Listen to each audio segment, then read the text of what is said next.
Saint Dominic ദേവാലയത്തിലെ മതബോധന വാർഷികം വിപുലമായ പരിപാടികളോടെ ആഘോഷിച്ചു.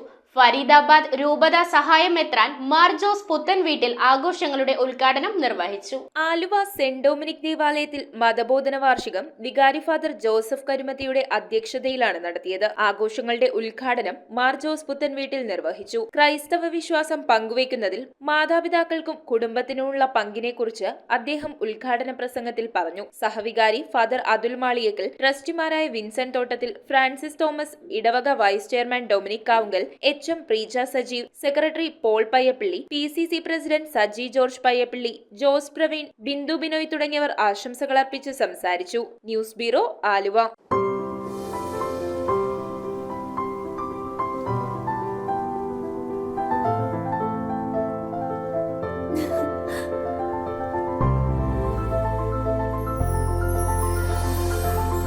കളങ്കമില്ലാത്ത സൗഹൃദം പോലെ കലർപ്പില്ലാത്ത വിശ്വാസം. കല്ലൻസ് ജ്വല്ലറി.